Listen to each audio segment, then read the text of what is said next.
Ooh, you guys better not be sick of me talking about Macross 7, because we got 5 more Macross 7-centric videos to go. Those Firebomber CDs, they were just flying off the shelves. They wouldn't stop selling. You could almost say people were begging for an encore. Macross 7 Encore, a home video release that consisted of 3 Macross 7 episodes that never made it to air.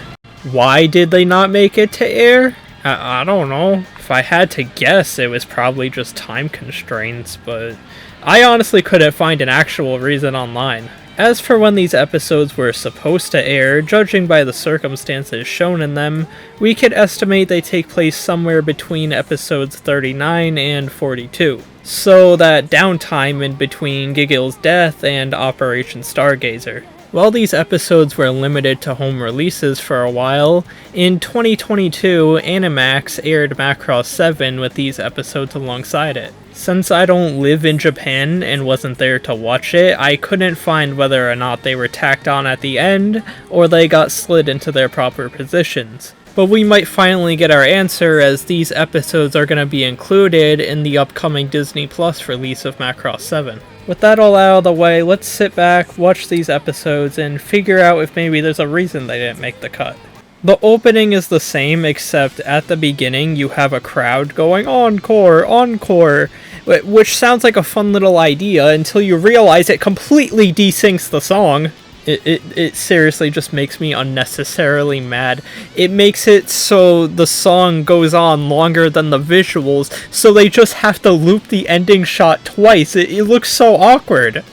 The episode starts with Totsugeki Love Heart. Look, I know Planet Dance decimated it last time, but we still have more Macross 7 content to go, so surely it's gonna make a crazy comeback. Oh guys, Planet Dance is already back. The focus of this episode is on Firebomber's origins. Akiko is on a talk show where they've composed a documentary of said events. The documentary starts off with us actually getting to see Ray and his old comrade Stefan fight the Zentradi. This is a story that was told to us through still images in the main series, and is the reason why Ray left the military. After indirectly leading to his comrade's death, Ray succumbs to a deep depression, where he finds a young Basara singing Planet Dance for food. Basara's song ends up moving him, and he decides to take the young boy under his wing, thus reinstilling his will to live. Despite the sequence of events being close enough, Akiko does mention how the way everything's depicted is super overdramatic. But people love dramatics. We see the Battle 7 bridge crew doing live reactions. I mean, that's cool, I guess. I'd watch them do SML reactions. Well, you didn't have to be a faggot. This is the closest I've ever been to actually wanting to see Jeffy get hit by a fucking bus. We also cut to the real Ray, who's currently cooking while humming Planet Dance. And that shouldn't count, but you know what? This song is already so fucking greedy that we'll give it to it.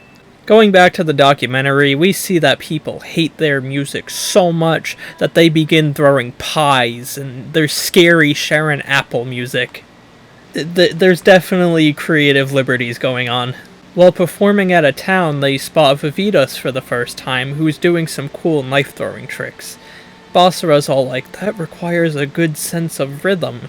And then Ray gets hit by a fucking car. He lives though, but they've used up all their funds paying for his hospital bill, and with no money to take care of him, he has to leave Basara in foster care. Basara begins crying, and Ray realizes what a fool he's been. If they're gonna pursue their dreams, then it has to be together. This is so freaking sad and so in character for both of them. Even though the world hates Basara's performances, this baker guy is one of the good ones. He goes up to Basara and says, "You can have free bread anytime. You could even share it with Vivitas." And then he shares the bread with her, they become super close friends, and they leave the town together, giving the baker his guitar as a sign of gratitude. This documentary's a fucking scam. You see, Flower Girl, she's a real fan. She's not gonna buy into this slop. She's gonna go see the real Firebomber, who have randomly begun performing on a roof. The only real thing we learn is when this lady goes to the mountain that Basara used to sing at. which is apparently called Mount Dream. Well, ain't that just on the nose? She asked around the town, but nobody was really familiar with Basara besides this one guy who randomly took a picture of him. Why did he do that? While the real Firebomber roof performance continues, Ray begins reminiscing, showing us what really happened. He saw Basara singing to the mountain and thought, hey, that's pretty weird, and then just sort of moved on with his life.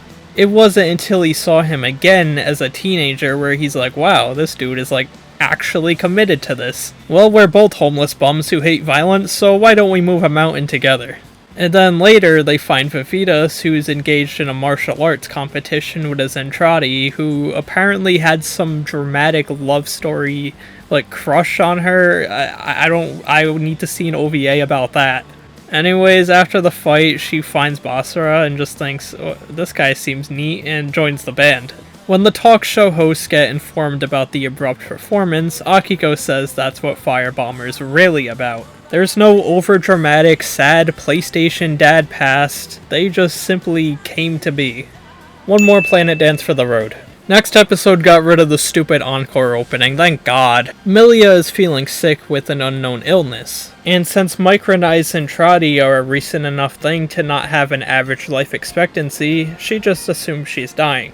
But she isn't gonna die without seeing Mylene get married, so she demands for her to marry Basara. But she's just like, wait a fucking second, you asked me to marry Gamlin and Angry Joe! But she's changed her mind, as the Max divorce arc made her realize that, hey, dating military dudes actually fucking sucks. She calls her marriage a disaster and everything. What the hell, they had such a romantic meeting and everything. Mylene tries bringing the issue to Max, but he doesn't really help at all. He's just like, I think I miss my wife. Left alone, she begins flashing back to how she met Basara. She encountered him on the streets watching an Alice Holiday performance, which wasn't Macross 2 songs for once, oh my god! Anyways, she begins gushing about Alice Holiday to him before Guvava starts playing on her arms, making her smear ice cream all over him. He doesn't really mind though, him and Guvava were bros at first sight. She later comes to the Firebomber audition, and after a stellar Planet Dance performance, she's quickly accepted. Ray for her talent, and Basara just cause he likes Guvava. Cutting back to the present, it turns out Milia has begun harassing Basara too, begging him to marry Mylene. But my absolute goat straight up tells her, ain't she just a kid? Dr. Chiba could take a note from his book. Mylene begins rushing to stop her mom, but is stopped by sad Gamlin, who has apparently been set up with a random member from the bridge crew by Milia, as an attempt to throw off the love triangle. Shit, dude, maybe she actually is evil. I think we need that disease to kick in faster. Before her quote-unquote death, she goes out to fulfill one last thing on her bucket list.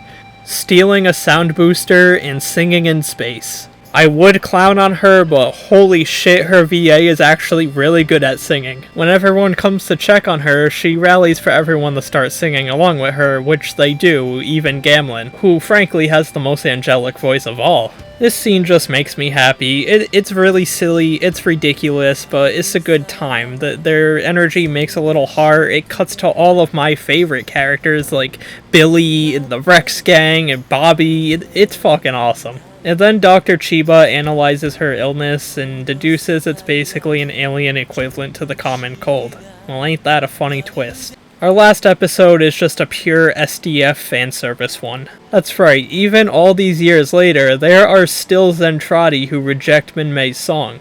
While explaining this, they give us a cool little montage of SDF, where we get to see characters like Hikaru and Misa in the Macross 7 style. Sound Force is launched to deal with them, but get immediately overwhelmed, as these aren't ordinary Zentradi. They're actually Miltrandi who used to be part of Milia's faction. Their speaker pods get destroyed, and Sound Force has to retreat for, like, the first time ever.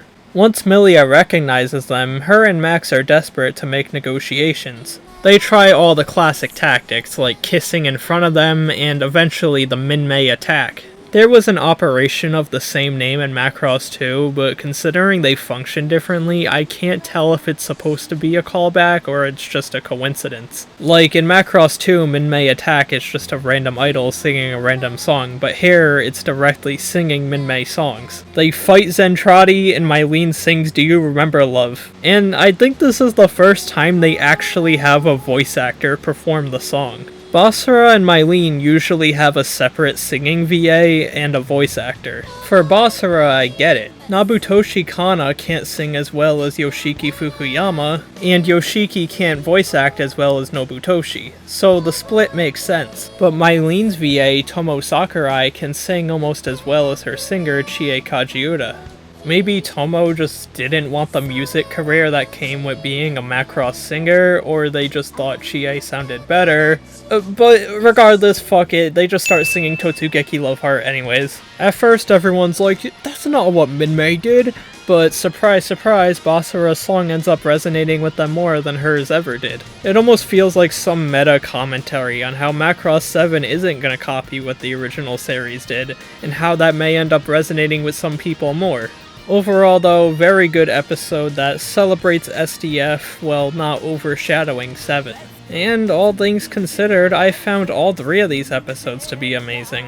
I can see why they didn't make the cut. I mean, they don't really add anything to the overarching plot. Hell, even the Proto-Devlin didn't show up. But hey, it was cool to learn about Firebomber's origins, and I did like seeing some enemies Zentradi again. It'd be unrealistic to assume that they've all changed. Anyways, fun set of episodes. If you're a Macross 7 fan, there's really no reason not to watch them. I mean, it's just 3 episodes. But there's not much more I could say on this topic, so see you next time in what's probably an even more pointless video.